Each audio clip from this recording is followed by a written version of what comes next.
सोनामुखी, हरड़, मुलेठी जैसी अनेक जड़ी बूटियां और हजारों वर्षों का प्राचीन आयुर्वेदिक ज्ञान इस एक बोतल में समाया हुआ है। कायम टैबलेट, आपकी खुशियों का साथी। आपने बताया कि जो हेक्सागन बनाने की बात इजरायली पीएम ने यहां पर कही है, उसमें अगर साइप्रस ग्रीस है तो फिर तुर्की को चुनौती है। और दूसरी तरफ हम देख रहे हैं कि जब प्रधानमंत्री नरेंद्र मोदी ये यहां पर जो तस्वीरें हम देख रहे हैं सीधा इजरायल से, ये सीधा संदेश पाकिस्तान को तो है ही। हालांकि पाकिस्तान इजरायल को मान्यता अब तक नहीं दिया है और ना ही वो देना चाहता है, मानता ही नहीं है। दूसरी बात ये कि जो ख्वाजा आसिफ हैं वो ये तक कह चुके हैं कि नेतन्याहू जो हैं वो सीधे तौर पर अपराधी हैं और तुर्की को उन्हें किडनैप कर लेना चाहिए। पिछले दिनों ने ये तक बयान दे दिया था। तो पाकिस्तान को भी सीधा संदेश है। नहीं, बिल्कुल। अगर उन्होंने सुन्नी आतंकवाद की बात की है, शिया आतंकवाद की, तो बिल्कुल पाकिस्तान को है। और ये भी है कि ये इस्लामिक नाटो जो बनाना चाह रहे थे, उसका जवाब है। और वो जवाब ऐसे है कि पिछले दिनों आपने देखा है कि कैसे यूएई जो खाड़ी का देश है और सऊदी अरब दोनों में ठनी है। यमन में ठनी हुई है। सोमानी लैंड को जिसको मान्यता दिया है, एकमात्र अभी इजराइल ने मान्यता दिया है, वो कहा जा रहा है कि वो जो सोमानी लैंड है वो यूएई की तरफ से खड़ा है। और यूएई और इजराइल एक संगठन में साथ में है। आपको ध्यान होगा कि I2U2 ये एक संगठन 2-3 साल पहले घोषणा हुई थी, जिसमें I2 का मतलब इंडिया, इजराइल, और U2 का मतलब यूएसए और यूएई। यानी कि एक संगठन में पहले से है, एक एक्सिस वहां बन रहा है, एक नए पावर के रूप में यूएई आया है। कुछ और देश उसमें, भारत चूंकि आया है तो कुछ और देश उसमें शामिल हो सकते हैं। तो एक बड़ा, क्योंकि टेक्नोलॉजी जो है वो बहुत ही एडवांस टेक्नोलॉजी उनके पास है, इजराइल के पास है, खासतौर से सामरिक। और बड़ी बात यह है कि इजराइल जितना अपना रक्षा सामग्री का जो निर्यात करता है वो 34% भारत को करता है।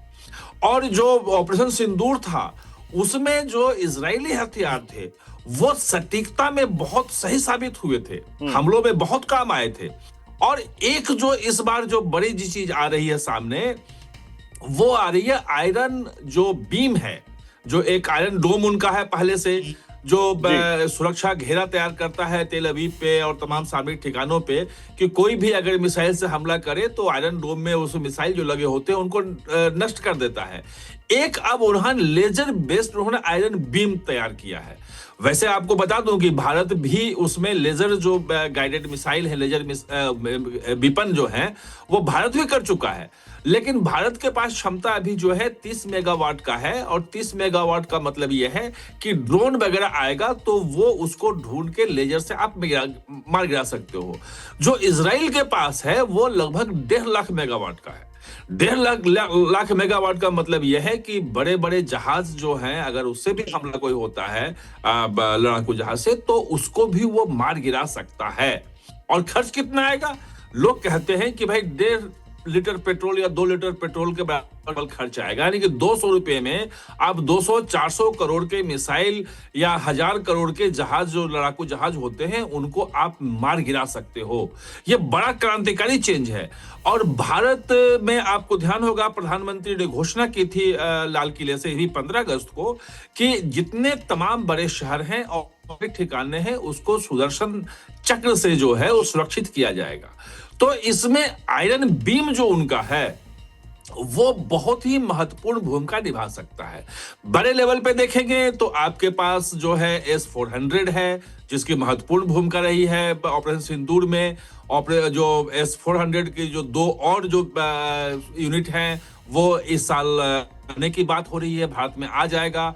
जो आपका आकाश तीर है, जो अपना आपका डिफेंस सिस्टम है, वो बहुत ही प्रभावशाली रहा है, तो एक वो हो सकता है। और अगर उसमें ये आयरन बीम यानी कि लेजर जो वेपन सिस्टम है ये अगर जुड़ गया तो आप समझिए कि भारत की सुरक्षा जो है वो न सिर्फ पाकिस्तान से बल्कि चीन के फ्रंट पे जो उत्तरी सीमा है वहां से भी सुनिश्चित हो सकती है। तो इसीलिए ये दौरा जो है वो बहुत ही महत्वपूर्ण है।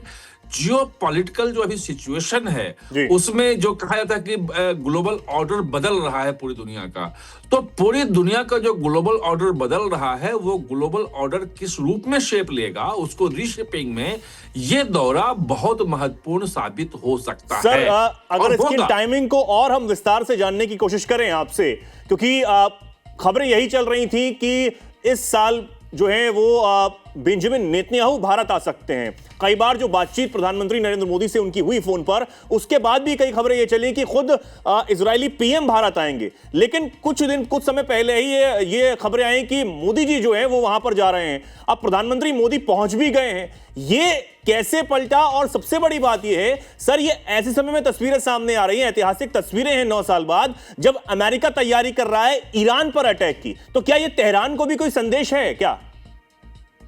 देखिए, तेहरान को संदेश है, और तेहरान को संदेश आपको अगर ध्यान देंगे, थोड़ा सा माइन्यूट में जाएंगे, तो आपको 1 फरवरी को मिल गया है।